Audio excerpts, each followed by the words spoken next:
I presume you're here in order to learn of Magecraft. I'll have you know, there's no room for the weak-willed in this course, and despite your best efforts, the sorcery of our time is but a fraction of what it once was in the Age of Gods. Much of the craft is established through pedigree, and the culture of mages is riddled with deception and moral depravity. That said, if you insist, I shall do my best to educate you in this miserable, yet fascinating world.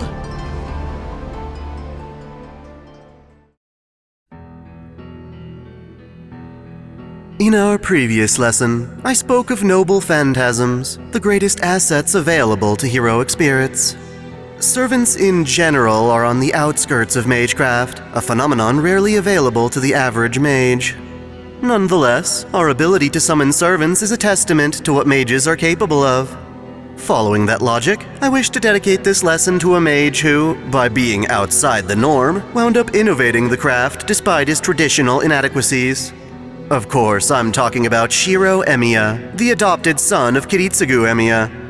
While the Emiyas were an established mage family, their legacy ended with Shirou after he killed his own father and refused to pass on his magic crest to Shirou. Granted, there are complications in attempting this transfer, even with blood relatives. Without proper compatibility, the recipient can die, especially if the transfer isn't done in stages. That said, Shirou specifically opposed teaching his son Magecraft, only doing so through Shirou's persistence. Normally, one cannot simply adopt just any child and teach them in this way. Not everyone is born with sufficient magic circuits, after all. Shirou was fortunate to have any. Thus, when Shirou caved to Shirou's enthusiasm, he decided to teach the boy reinforcement Magecraft.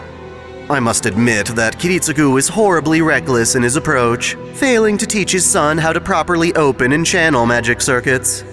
Rather than keeping the circuits open and activating them when necessary, Shirou mistakenly believed he had to forcibly generate magic circuits for every spell. Not only was this wildly inefficient, it was also extremely dangerous and incredibly painful. This may have been Kiritsugu's way of deterring Shirou from being a mage, but in effect, it proved a greater threat than if he had taught Shirou properly. It's a shame, because Shirou had a real talent for reinforcement, a difficult magecraft used to strengthen the existence of objects by pouring mana into them. Such spells can be used to increase the purpose of an object's existence, like making a knife sharper or food more nourishing. A mage can even reinforce their own body to make themselves stronger and more durable. The most important aspect of reinforcement is understanding the internal structure of an object to determine where additional mana can be applied. Shirou used to get plenty of practice with this by repairing broken appliances at school, as well as mending junk kept in his estate's storage shed. Typically, this was just a matter of analyzing an object with mana and repairing it manually, serving as more of a diagnostic function. Actually using that mana to strengthen the object directly is much more difficult. While he's demonstrated occasional success strengthening the durability of a metal poster and a school desk for self-defense, he would often find more delicate objects, such as light bulbs, far too delicate to reinforce without shattering. It isn't until heroic spirit Emiya enters his life that Shirou learns his true calling, projection magecraft.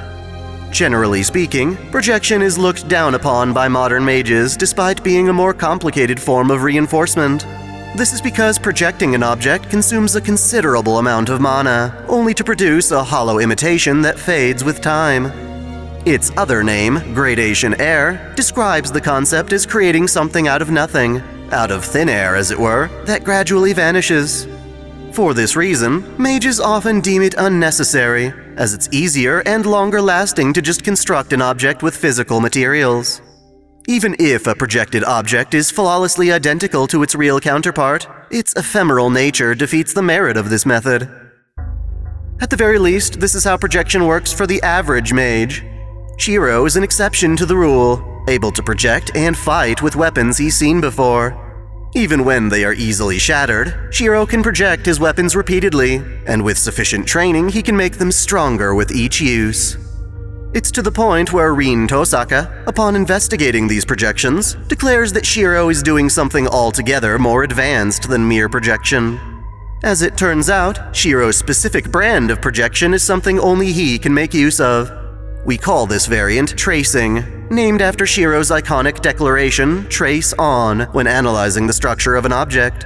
Tracing differs from ordinary projection in that it not only duplicates an object's shape and structure, but also its history. In other words, this allows for the projection of noble phantasms, which derive power from their iconic legends. I say this is something only Shirou can do because of two special conditions.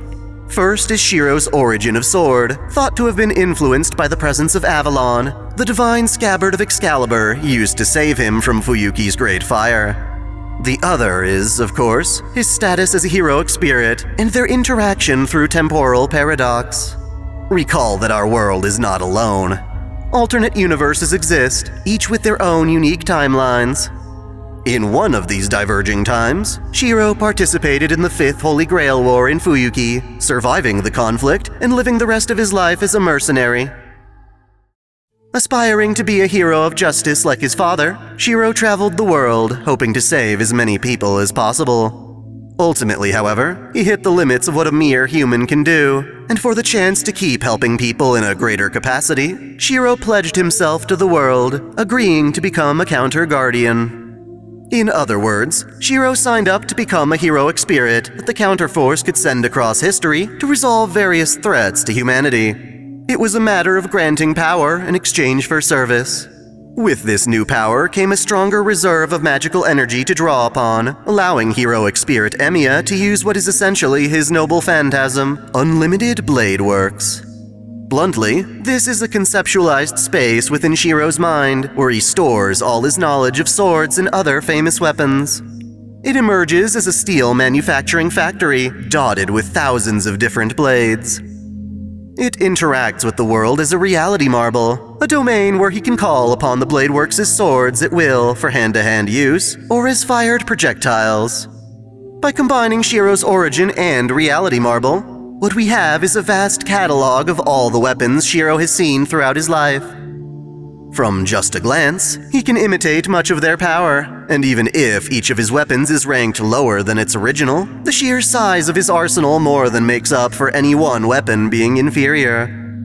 Thus, the reason why Shirou's projections are so thorough and enduring, at least compared to standard projection, is because he's not technically pulling them out of thin air, but rather vicariously through his reality marble. He is essentially projecting the weapons from Unlimited Bladeworks outside the marble's domain. It's important to note that Unlimited Bladeworks is not exclusive to Shirou in heroic spirit form. It's something born with him even as a mortal, it's just that he can't rely on it with his limited capacity as a mage. While interacting with heroic spirit Emiya, Shirou is able to quickly expand his own collection of weapons by more or less staring into his own future. Even with this knowledge, however, he requires mana to sustain the marble as a mage, and so he relies on Reen to share her mana for it to fully manifest. There are limitations to his ability, though. Namely, he cannot project divine constructs such as Excalibur. They are too complex to understand from sight alone. The only exception is Avalon, which Shirou can project because he has an intimate knowledge of it, being inside him for much of his life. Irregularities aside, Shirou's tracing is a tremendous asset. Much like Gilgamesh's Gate of Babylon, which possesses the prototypes to all noble phantasms, Unlimited Bladeworks includes many famous weapons from history that can be used to target an enemy's specific weaknesses. This means Shirou can often use a servant's own noble phantasm against them, or perhaps even a noble phantasm the servant owns but cannot use due to their class restriction.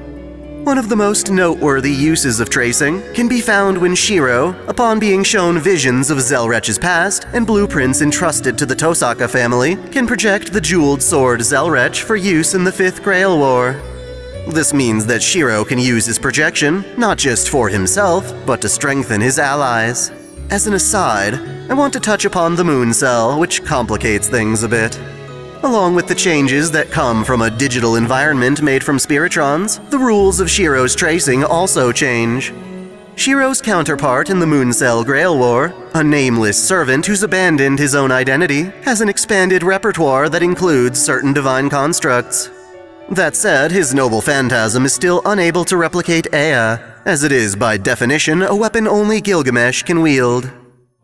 Lastly, it's important to mention that not only is Shirou's projection unique, his reinforcement also has a special nuance.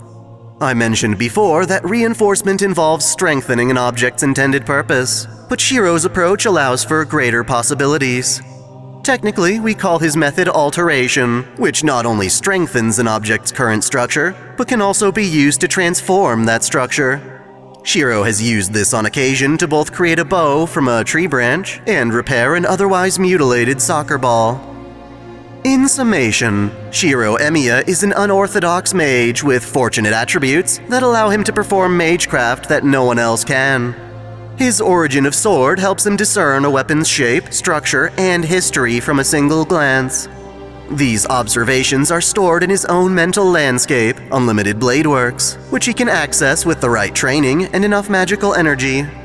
These odd circumstances let him harness an otherwise inferior type of magecraft as a genuine strength. He owns up to this strength so well that it actually becomes his noble phantasm when he pledges himself as a counter-guardian. What I find fascinating is that Shirou would never have been able to use this magecraft as early as the Fifth Grail War if he hadn't met a version of himself from the future. This just goes to show how time plays a major role in our craft, and understanding how it works is crucial for the more incredible feats that we can achieve. Thus, for our next lesson, I wish to speak of all things related to time and parallel worlds, including quantum time lock and the theoretical pruning phenomena. Thanks for watching! If you enjoy this channel, help us grow by liking, commenting, sharing the video, subscribing to OtakuDaiKun, and most of all, smashing that notification bell so you don't miss out on all of our anime discussion, lore, or Let's Play content. You can support us directly through Patreon, Subscribestar, or our YouTube membership, all of which come with benefits like exclusive vids and early access. As always, Celebrate your fandom!